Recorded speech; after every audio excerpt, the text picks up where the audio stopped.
Hello, I'm Mary Ito, and welcome to the CRAM podcast.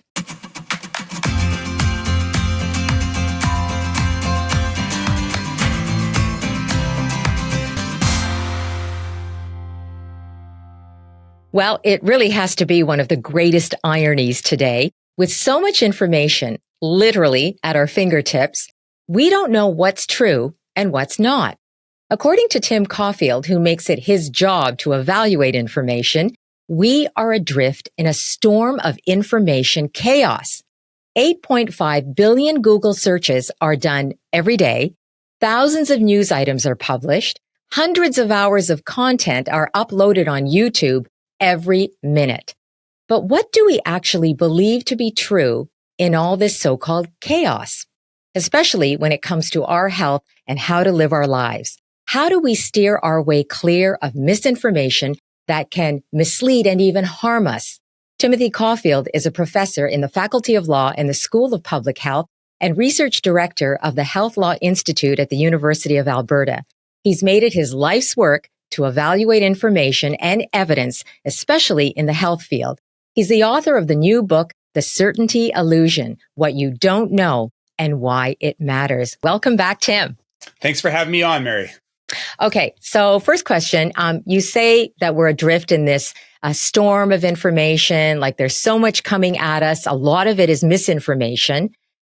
Why should we trust you and your information?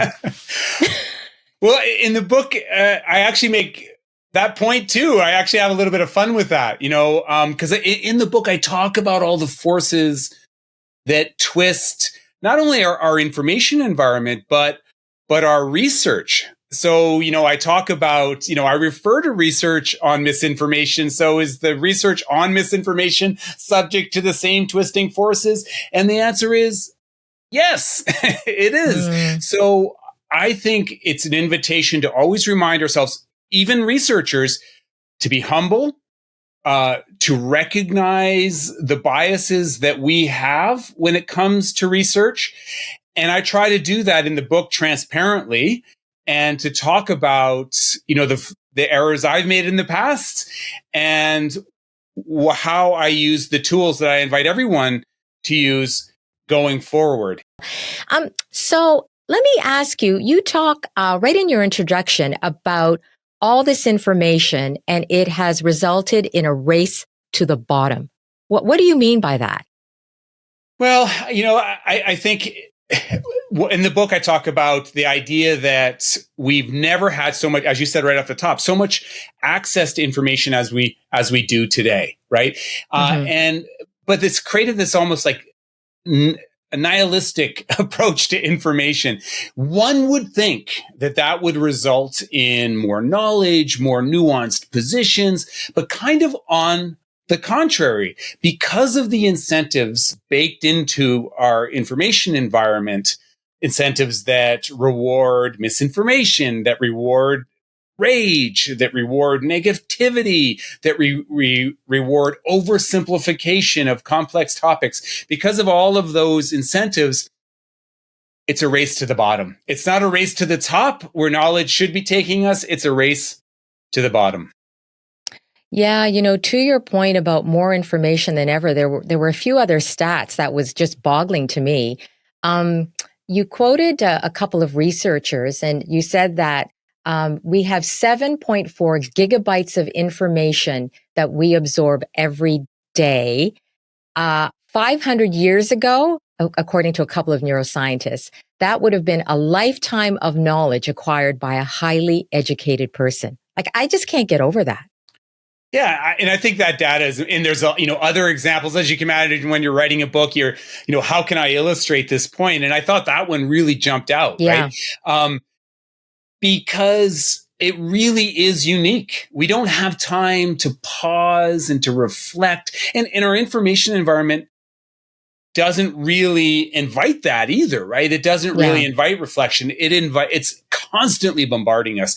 And Mary, that's exploited too, right? The speed at which information comes at us, because we're more likely to respond to that emotional headline. So there was an interesting study that came out after my book was written that talked about how I think the number is 73% of posts on social media are shared without clicking through. In other words, people are just responding to that headline. And there's another study that came out just last December that talked about the degree to which negativity and rage fuels our information environment. So, in other words, you get a headline that really plays to your emotions and maybe plays to your, preconceived notions, your ideology, and you share it. Partly because our information environment is so frenetic. It's just so fast paced. There's just so much of it. We can't pause to really reflect on whether it's true or not. It makes me wonder too. Like, I don't know if this is true or not, but I'm wondering whether a lot, maybe even most misinformation is negative.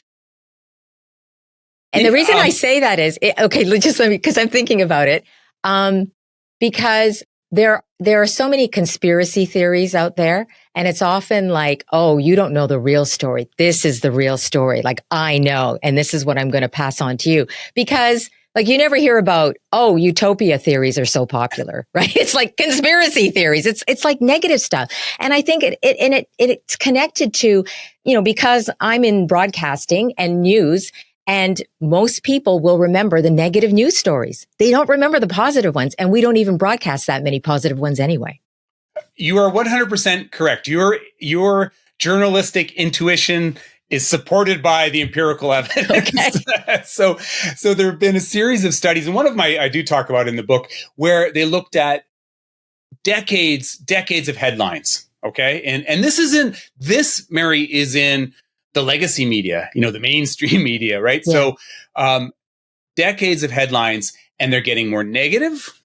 They're getting more rage filled. They're more angry, right? Even the concept of disgust is increasing in the headlines. And as you just noted, the headlines with joy we need more joy, Mary.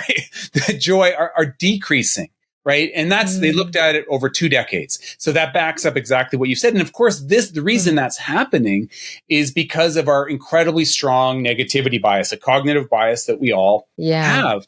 And humans are hardwired to respond to scary, negative stuff. That's where the lions hang out. Don't eat that poison. Remember that, right? Sure. And therefore, if it leads, it leads. That was a cliche a long time ago. It's more true now than ever. That study I referenced that came out in December, again, a really big study looking at social media, backs up this idea that really misinformation is being spread on the back of fear and rage. I wrote a piece for the Toronto Star that came out early January 2025 where I talk about this. It's a fear-demic. So it plays to our fears, but worse, these are lies about our world that are scaring us. And of course, elections are one doing that, right? It's a strategy that unfortunately works. Can I just, so I need to ask you this too, because you just referenced some studies, right? Are all the studies that you reference or you quote, are they, like, have they been checked out by you? They're legit studies. You would never quote anything that was not thoroughly legit. So the short answer is yes. And I'm going to have a pause there because this goes back to scientific humility question too. So yes. And the other thing that I always try to do, and this is something that I invite everyone to do, is to think about the body of evidence on a topic. So for example, the study that came out about the role and was published in a very, reputable journal that I know is peer reviewed. And, and often I'm lucky in this area. I know the authors too, which helps, right? I'll often know I know the research community on planet Earth that works in this space. So I'll often, not always, know the researchers involved. That helps.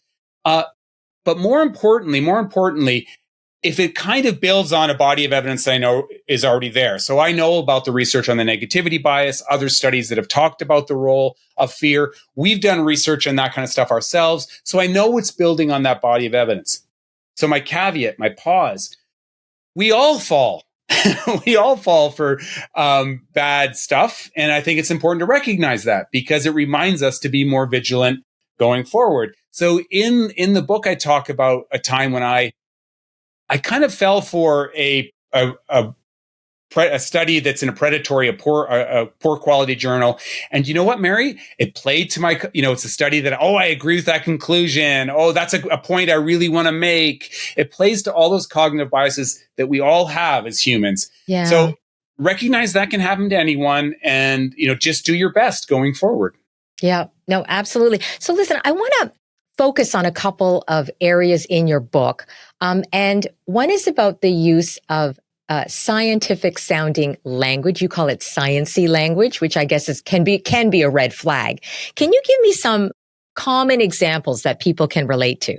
Oh, for sure. Yeah. And the phenomenon is there's an exciting new area of science, right? And that area of science gets a lot of attention.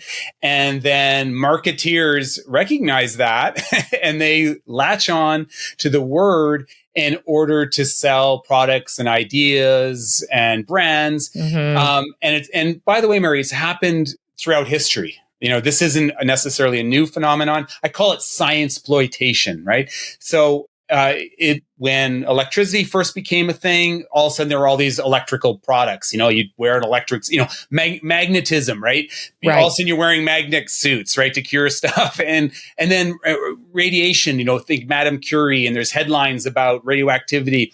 All of a sudden there are radioactive products that are being sold, right? And by the way, Mary, they were actually radioactive. What? Really? So not a good idea. You could buy radium water and they would deliver it, and it was actually radioactive. They would deliver it to your door because, the radioactivity is supposed to give you a jolt of energy to get you through your day. Not a good idea. Wow. Fast forward to today, and let's run through some examples of science exploitation.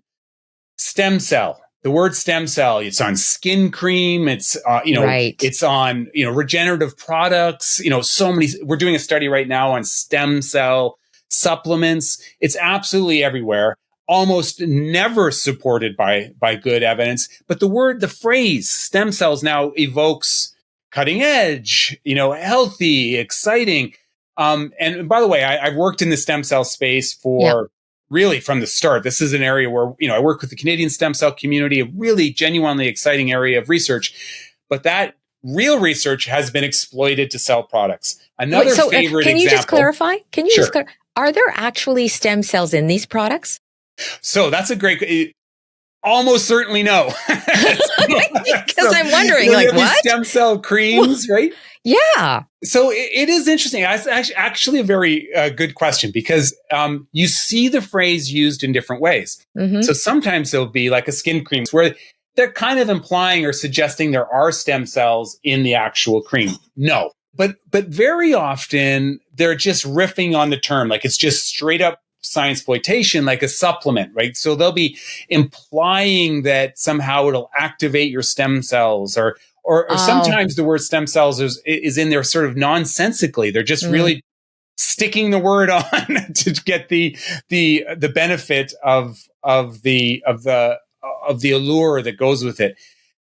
But I was going to say my other favorite example is microbiome, because I think that people, many of your fans will I'll put it this way. If we went on the street and we got in this time machine and went back 5 years and went on the street and we asked 1,000 people, there'd be a vague idea what stem cells are. Maybe let's go back 7 years, right? I mean, microbiome is, but now everybody knows what and it's on shampoo bottles, right? It's on, microbiome is on shampoo bottles? Oh, yes. Yep. Microbiome. I haven't seen that. Yeah. Ooh. And soap. There's microbiome soap. And of course, so many food products and supplements. Okay. I'm just wondering if you can also give an example of science language that's used, and it's not meant to persuade someone that something is good, right? As in the examples you showed, but actually it's supposed to scare you into thinking something is bad. Can you think of any examples of that? Yeah. Yeah. And I talk about that in the book about how, you marry, the science exploitation with fear mongering, right? So toxin, you hear the word toxin used all the time. And it's not that there aren't actual toxins out there, but when you see a product that says toxin free, it's really implying, I joke in the book, it's like saying, evil spirit free. What is it even? What toxin are they talking about? GMO is another, I think, term that's used to scare. So non-GMO is a health halo. It's supposed to be inherently better for you. Is another one. And the reality, of course, is the science is much more complicated. And Mary, I think a very important point that I try to make in the book is not that there aren't interesting scientific questions to be asked about these things, right? But rather the science is much more complicated. It's not as definitive as that label implies. But my favorite example, and I don't know how sciencey this is because this phrase has become so common, but it's gluten-free.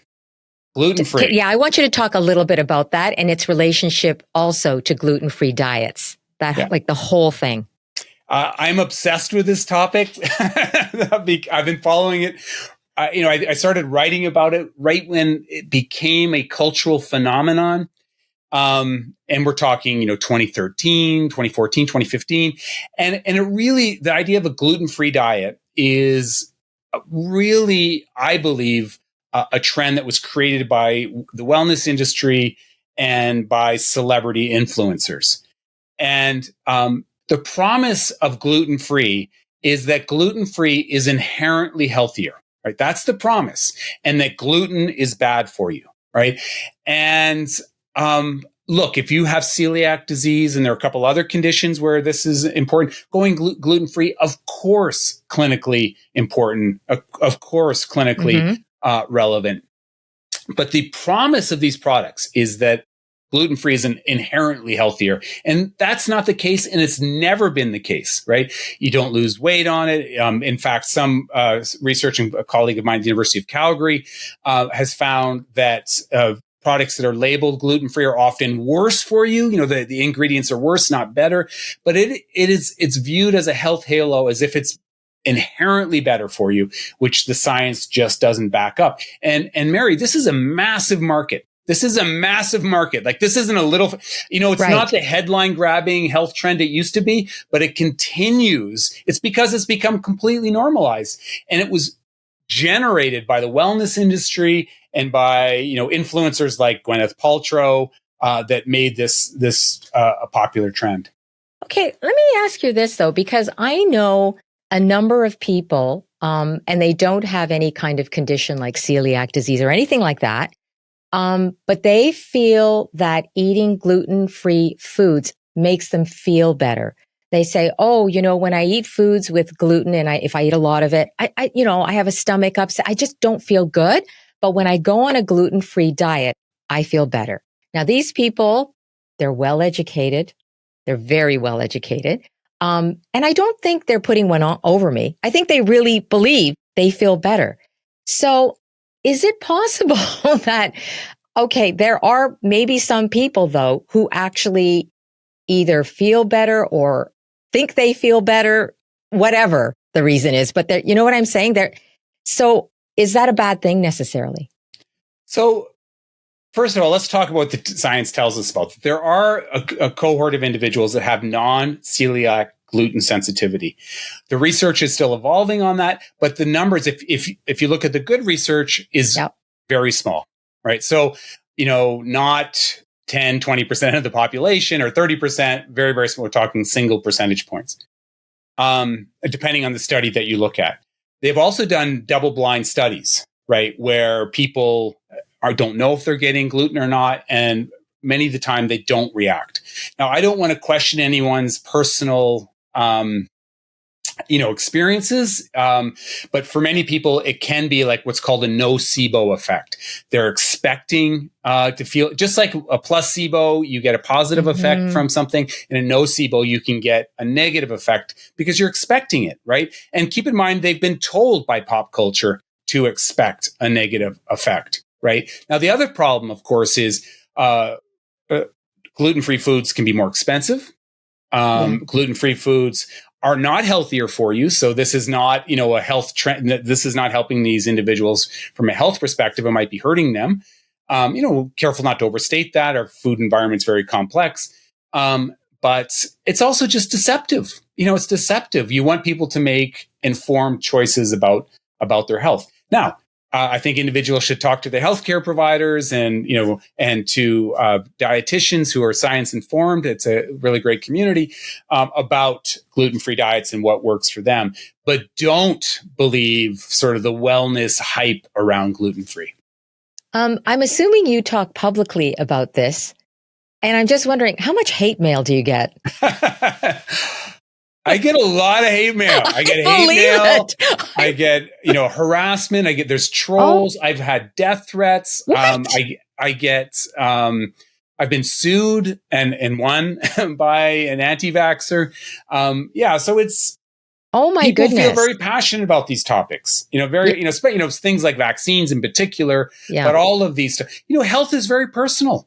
Health is very personal. And the other interesting thing, Mary, all of these topics, I've been studying this for decades, as you know, all of these topics have also become very political, right? Yeah. And so when you marry that kind of the personal nature of health with the passion that are often associated with politics, it can create very strong opinions. I'll put it that way. Yeah, no, that you're so right. It's all wrapped up together in a complicated mess. Yeah. Just going back, when you're talking about these health halos, and I love that term. Did you come up with that term? I did not come up with that term. I love. But I definitely use it in the book. So just explain what it is for people who've never heard it. So health halo is really, builds on really nicely, but what we've been talking about. So health halo is you have this term that is put on a product. So non-GMO, organic, natural is the mother of all health halos. And the health halo is the perception that you're getting a health benefit from it, right? And in the book, I argue that these health halos are used sort of as a short circuit to help us make decisions, because we all want to do what's best. I call it goodness, right? The goodness illusion. We all want to do what's best for ourselves and for our family and our community. And in such a noisy information environment, a health halo can help us make these decisions. But of course, what's happening is really they're not as science informed as the people using it would like us to believe, and they've become kind of deceptive. So for some of these terms, I have a section where I talk about locally grown, for example. It's, the Caulfield shop at a farmer's market, and it appeals to our ethos, right? And but the reality is the science is much more complicated around locally grown than that term would have us believe. It's put there when you see the term locally grown, that it's just taken as inherently good, right? It's a good thing. It's good for the farmers. It's good for you. It's good for the environment. And in reality, the science is much more complicated. Organic is another one, right? It's put there. The labels doesn't mean, oh, the science is evolving. This is complicated. There's some organic farms that are good and some that are bad. And it's the label signals to us healthier, even though the data doesn't really support that, or at a minimum is much more complicated. Oh, does the data? So I sort of check in every once in a while about this. So is the data still not in favor necessarily of organic? I think that's the case, right? That eating organic, look, there's interesting questions that ongoing controversies around things like pesticides, but we have to remember, organic farms used pesticide too. It's not like there's they use just other kinds of pesticides. And just because something is natural or organic doesn't mean it's any less toxic. I think we need to continue to do research in this area. But when you're talking about just from a health perspective, just from the nature of the food itself, there's no evidence that it's healthier for you. Okay, and then what about certainly at a level where it's going to make, there might be micronutrients that are different, but is that really going to make a difference to your overall health long term? There's no evidence to support that. Okay, and what about the evidence on, because we talked about, non-GMO foods as opposed to GMO foods. What about that? What's the evidence there? I think when you're talking about non-GMO, right? Yep. And I can be more definitive here. The interesting thing about to go back to organic, right? And this would be a nice segue to non-GMO. I think the important thing is to take away those labels and use the food production methods and the food that is the most sustainable, take from whatever agricultural practices that are best. Sometimes it's going to be from larger farms, and sometimes more conventional farms, and sometimes practices that are organic. We want to do what the evidence says is the best way, not what's going to look like the best, label to sell products. Non-GMO. So there has never been any evidence ever to suggest that GMO food, so the food itself, right, is bad for you. There's never been, and this is a natural experiment that's been going on for a long time, right? It's not associated with any cancers, any disease at all, right? And so when you see non-GMO on the label, and this is like not me just pontificating, pointing to a few studies, virtually, the NIH, the World Health Organization, the UN, virtually every university that's have come to this conclusion. Now there's interesting questions, right, about things like the GMOs and sustainability and biodiversity. I think those are interesting questions. Also interesting questions around corporate ownership, and GMOs and what that means for our food system. Not saying there aren't interesting questions with GMOs, but when people see that label, non-GMO, that is a proxy for healthier, right? Which I don't think the science actually supports. And at a minimum, it's more complicated. There was one study, and I personally was interested in it because it was a sushi taste test, and it was about the health halo word fresh, which is also an interesting word that people use a lot. Fresh. Yeah, I love that study. So we big sushi fans in this house for sure. People in this house have spent a lot of time in Japan. So the study, and it was done in Japan, right? It was, so this isn't, researchers in New York studying a Japanese practice. These were Japanese researchers. And this is remarkable. As I talked about in the book, I was in Japan at an event, and while I was there, a tuna sold, was it 6 million? I can't remember. It was an incredible amount of money. For one tuna. Yeah. And then they had to cut it up immediately because it had to be fresh and eat it, right? Yeah. And the evidence tells us that, and there have been other studies on this, but I refer to one in the book. You can't tell the difference between fresh and frozen tuna. So they have freeze the tuna, thaw it out, and they serve it to you. And even in Japan, they can't tell the difference. And there have been a lot of interesting studies on this. So you can't tell the difference between locally grown and something that came in a container ship. So it is very much there's this with organic and with these kinds of products, it has an impact on our perceptions too. And there's been a lot of interesting research on that. So we think it should taste better. There was another study, the one about coffee. So I found fascinating because I'm a coffee fanatic. Me too. Me too. How higher educated individuals from higher socioeconomic strata were more likely to respond to the health halo.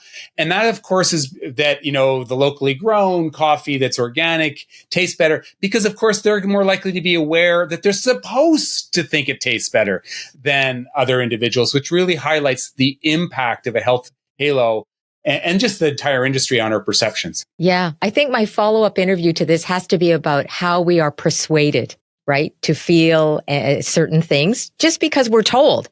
Just because we're told something is better, right? And then we think, oh, yes, it does taste better. I'm actually disappointed in myself because I've always thought like sushi, right? And I eat something that's fresh and I think, oh my gosh, this is so much better than the frozen sushi that I had, the other day. I'm always thinking that. Yeah, we all do it. So I've written this book. I've looked at the studies. You know where I'm going with this? And this family's quite passionate about sushi, okay? And we still think it. We're still I know. I bet Japan. My both number of my kids have spent a lot of time in Japan. My future son-in-law is Japanese.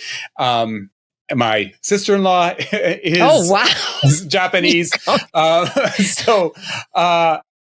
we all believe it still. Isn't it fascinating how powerful, I do talk about this in the book, right? I think we have to be careful not to become cynical about these things, because there's more to it than just the taste. We might like the cultural, the practices and the rituals that go around good food. Yeah. Right. Yeah. And that's important too. Yeah. Right. Oh, But also, I think we shouldn't be fooled by the other stuff. Absolutely. And Tim, I mean, the thing is, these are studies that look at sort of the topic in a general way. I'm sure you've had an instance, and I think I have, where I actually did have fresh sushi, and it was better in that instance than a frozen piece of tuna that I had. Do you know what I'm saying? So on an individual level, there can be differences. Like what you like, first of all, right? As one of my big recommendations, because, research backs up exactly what you said. Reviews and opinions from experts can actually impact how we perceive things. But going to a wonderful sushi restaurant in Tokyo and enjoying the environment, that matters. Like, that's not like it's insignificant and we're being fooled. That's part of the experience, and you should enjoy that too. Okay, I want to say a word about pets as well, because you do include them in your book, and I have a pet, and I think, do you have a pet? I have 2 cats that I love more than my 4 children combined. And they would agree. So they would say, Dad, you made a good assessment there. One of them is sleeping a foot and a half from me right now. Okay. My cat's just outside the door. To answer your question. So, yeah. I have companions, house companions. They're not pets. They're my house companions. Your house companion. So talk about the health halo that applies to pet food and the whole grain free. And again, I admit it, I'm guilty about the pet food and grain free. Yeah. Well, as you know from the book, I'm guilty too, right? Yeah. So there is all the health halos that are applied to humans. It's like I should look at this. I should have looked at this for the book. I bet there's like an 18-month lag, and then it shows up in pet foods. Oh, right? So good. In the book, I talk about the grain-free thing. Kind of mapped the gluten-free trend, right? No evidence to support it. It just kind of emerged out of the ether. There's some evidence, although this evidence is kind of evolving, that it's bad, could be bad for pets going grain free. So it's not even, it's not healthier. And for some, it might be harmful. Evidence is evolving around that even since I wrote the book. But the bottom line is all these health halos apply to pets, like, raw food, there's the farmers. I shouldn't use brand names here. There are all this fresh foods now for dogs. And there's very little evidence to support any of it. And what I also find fascinating is how humans kind of project onto our pets, right? That, well, it's good for us. It must be good for pets. They're different animals. They eat differently. They don't need to eat the same food as you. And so, I find that a fascinating trend, but a really good example of the forces that I talk about in the book. Yeah. Okay. Have we seen any products for pets regarding microbiome? There must be. Okay, for sure. I'm going to say 100% for sure. That'd be a good little study, actually. Yeah, I know. Yeah. I was just thinking there has to be. Making sure your dog has a healthy microbiome, for sure. Oh, okay. Oh my goodness. And there was another area, and I was also very interested in this, and especially because of what's going on with men. And in particular, I think young men. And you talked about this push on products that are for quote unquote manly men. Talk about that. Yeah, so this is another topic I continue to be fascinated with. Mary, it's called the manosphere. It's this very powerful, and we shouldn't underplay it, Mary, very powerful cultural phenomenon that's happening here that is inviting us to think we need more manly men in the world, that we need more traditional masculinity and traditional masculine norms.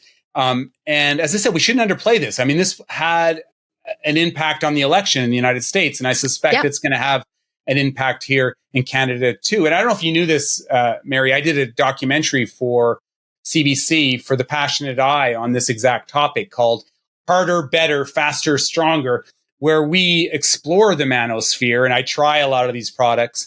And it's all, first of all, let's just out of the gate, none of it's supported by evidence, right? This adopting masculine norms is not going to make you healthier or happier. And big caveat, if that's what makes you happy and that's an aesthetic that you like, fantastic, not judging you. But there isn't one narrow definition of masculinity that is going to make you healthier, happier, more successful. Right. On the contrary, all the evidence that we have tells us the opposite, that pushing this narrow definition of masculinity, saying there's one rigid definition that you must follow, does harm. In fact, most of the harm associated with masculinity seems to flow from that pressure on young men, young adults to adhere to this rigid, and I think fictional definition of what it is, what it means to be a man.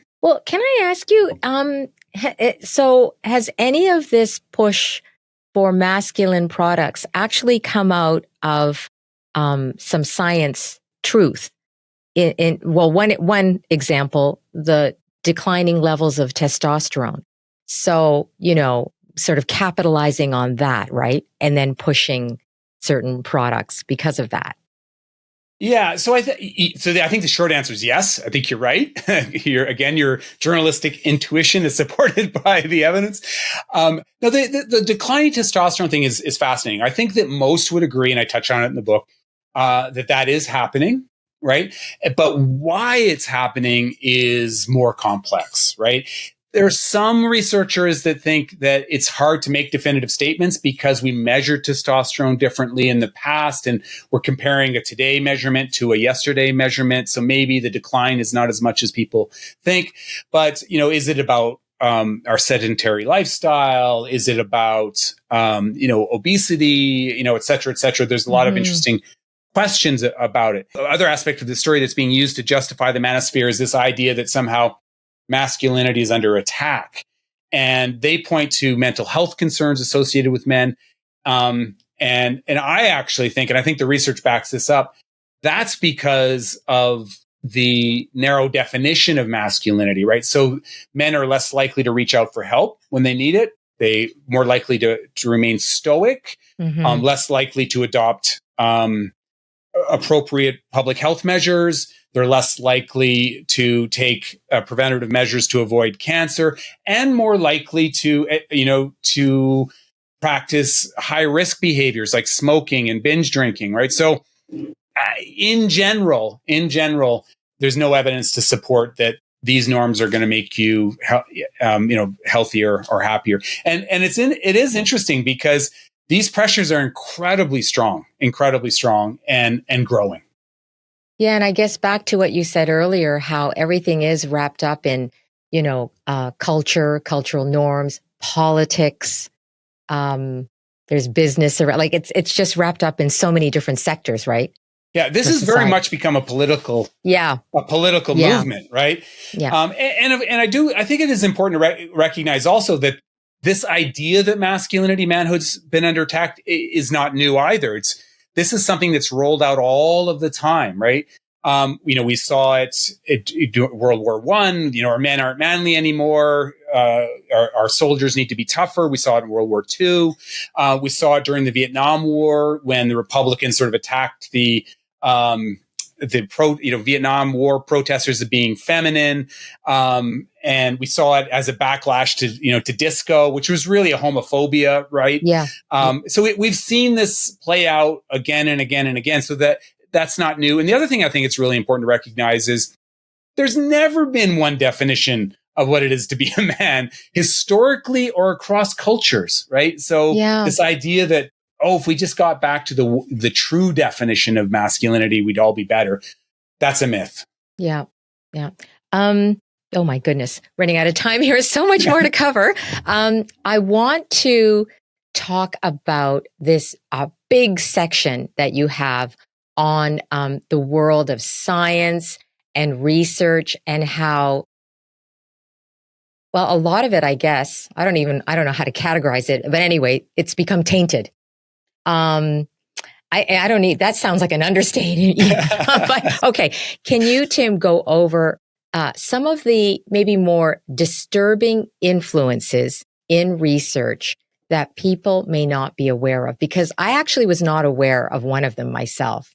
Yeah. So yeah, this is, as you know, in the book, I'm very passionate about this topic because I think, in this, it's a knowledge creation crisis we're in right now. Misinformation is everywhere. People feel like they can't trust things. We need to get this right. We need to get the knowledge production industry right, so people know they can trust the science. But there's so much pressure on the researchers to produce, right? The publish or perish cliche is a cliche for a reason. And what's happened is there is quantity over quality. And that push for quantity has resulted in things like predatory journals, which are low. Yeah. Just low talk quality about that. Journals, right? Low quality journals. Yeah. Yeah. Have you heard of this before? Is this the new one for you? The predatory, that I'd heard of. I hadn't heard of, that's not the same thing as the other journal you mentioned, which are basically run by criminals. Hijack journals. That's the one I hadn't heard of. Yeah. I had not heard of that at all. Yeah. So you have predatory journals, which are really low quality journals that's questionable if there's any peer review at all. You basically pay to get your study in the journal. And the reason that this is so problematic, Mary, is that it's polluting our knowledge base, the science base, right? It's making it can I stop you right there? difficult to know what's real science and not real science. So, when did it start that you have to pay to get into a journal? Isn't that problematic in itself? So this is oh my gosh, a can of worms. so, and I won't go into too much detail, but I would say, there's been this trend towards open access. And so you have these open access journals, and the business model was you would pay a fee to be in this journal. Now, many open access journals are incredibly reputable. Some of the most, influential journals today are open access journals. But to have it open access, like in other words, these journals have to, support their industry. You have to pay to be in it, right? That was viewed as a market opportunity.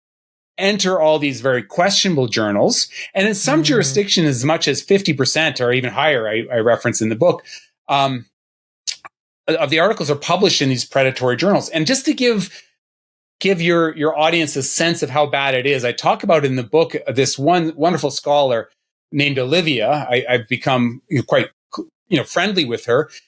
She's a really impressive scholar. She sat on 7 editorial boards, Mary, 7 editorial boards. Olivia's also published her own research, and she does her own peer review. And the interesting thing about Olivia is she's a dog named Ollie. Right? So this was a stunt by an Australia researcher just to highlight how bad these journals are. And he came up with a fake CV. And by the way, if you read it closely, it was obvious that Ollie was a dog, right? He just used fancy words, pseudoscientific gobbledygook to make it sound like she was impressive, but it was obvious that she's a dog. She was on 7 editorial. That's who's reviewing these papers, Ollie the dog. If you are and this happened, I have young trainees. You're a young trainee. You've just done a study. You want to get it published. You get this email invitation from an impressive sounding journal. You send it there. It's been accepted, and then you pay them, and it's published. It looks real. And you're desperate to get your work out there. So this is a massive problem. And to add to it, Mary, do you know who's paying for these journals? We are, the taxpayers, right? Because it's research grants that are paid for by the federal government or the provincial government that are paying these publication fees for these predatory journals. So this is a huge issue.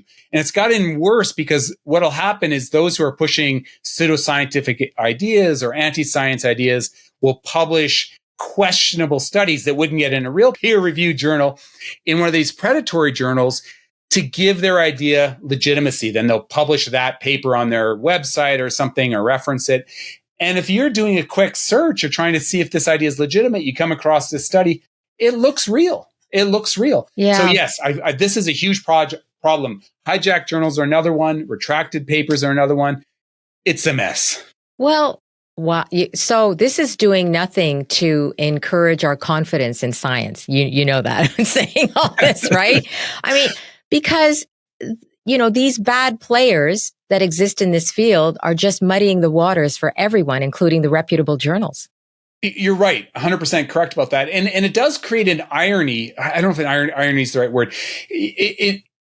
What this phenomenon does is it increases the value of experts in the field. So if you are, let's say, someone who wants to know, let's pick the gluten-free. You want to know about gluten-free. There's a world-renowned dietitian who knows the research out there, and she's aware of the predatory papers because this is her field. It makes that kind of person more valuable. Why I use the word irony, we live in an era where experts are attacked, right? And they're delegitimized. So the complexity of the knowledge base and the degree to which it's polluted makes people who really can parse the science more valuable at the exact moment in history when those kinds of individuals are being devalued. So yeah, it's a tough moment. What can we do? Because we got to leave people with what we can do. So I think we've already touched on one of the things is I think it's important to recognize the degree to which our information environment is rigged against us. I mean, but, and this is a really important but, don't be cynical, right? Know that the good evidence is out there, right? Know that the good evidence is out there. So recognize that it's rigged against us. And the goal is to spread rage and misinformation and to disinform, but also know that the good information is out there. And that leads to step 2, right? Pause. I talk about one of my first recommendations is this idea of pausing. The power of the pause. It sounds overly simplistic, but there is a growing body of evidence that tells us that just pausing for a moment when you see a headline or a claim or some social media meme, just pausing for a moment before you internalize that really does make a difference, because so much of that content plays to our emotions, right? It plays to the negativity bias. It plays to our rage, to our politics. And even if you pause for a moment and reflect on accuracy, less likely to believe it, less likely to share it, and more likely to explore further. And of course, that's the next step. Always ask yourself, what kind of evidence is being used here? Is it just one study? Don't fall for the single study syndrome, right? Is it just an anecdote? Is it just a strong opinion? Or is there a body of evidence out there that is relevant to this topic? So those are just some of the steps that we can all take. But the other thing is we want to be champions of knowledge and truth and good science. Oh gosh, it's so difficult too, though, isn't it? Because all that is wrapped up in our own set of beliefs, how we grew up, how we've developed, what we've experienced, and that overlays everything, right? How we're going to even see how we perceive that information. It sure does. And Mary, that's a good news story too, I think, because studies show, for example, that teaching critical thinking skills, teaching media literacy can make a difference, right? And I think that that's a more politically palatable strategy, because what you're really doing is giving people the tools to parse the information in their world themselves. Right. And so there have been, again, hard to study this well. There's so many variables involved, but studies suggest that countries like Finland that really emphasize critical thinking are more resilient to misinformation than other jurisdictions. Yeah. Okay. So Tim, that makes sense to me, but what happens to critical thinking in the face of AI? Yeah. So AI is going to make everything that we talked about more challenging, right? More challenging. And I think the evidence backs this up. So it is going to make the production of misinformation easier. It is going to make the production of things like fake news releases easier. It's going to make the production of fake research easier. Imagine that, Mary, you have a product that you want to sell. You could use AI to craft a fake study instantaneously that you could publish in a predatory journal. And there, even if you were sort of a discerning consumer and you wanted to get a sense of whether misinformation was out there, you would be faced with this ecosystem created by AI. So yes, AI is going to make all of this more challenging. And research tells us that people think they can see, they think they can detect AI, but they can't, right? And there is a good news side to this, right? Because AI might also help us, right? There's some research that suggests that AI could be used to identify misinformation more quickly for us. AI could also be used to create things like chatbots that can help pull us out of a rabbit hole by providing us with tailored information about a particular topic. Colleagues of mine, Gordon Pennycook and David Rand at MIT, have done a study exactly on that. So there is a good news side to this. AI might be part of the solution, but I think near future and given the current political environment, I think the former is going to be more common. The problematic application of AI. Yeah. Well, this is so different than your other book called Relax. It is a little bit. It is. Good title, right? Everyone to Relax. panic. What happened from that book to this one? We got this. We got this. Yeah, we got it. Oh, so much information from you and all good, Tim. It was really so interesting to read. And we didn't even cover all of it, but thank you. Thanks you for joining us. Thanks so much for having me on, Mary. Really enjoyed it. Okay. That's Timothy Caulfield. He's the author of The Certainty Illusion, What You Don't Know and Why It Matters. He's also a professor in the Faculty of Law and the School of Public Health and research director of the Health Law Institute at the University of Alberta. For more info on Tim's books and his research, you can check out our show notes. That is it for the CRAM podcast today. We hope you enjoyed it. And if you did, please consider supporting us by making a donation. You can find out more at cramideas.com. That's our website. You can also follow us on social. Our handle is @cramideas. Thanks for joining us. See you back here next time.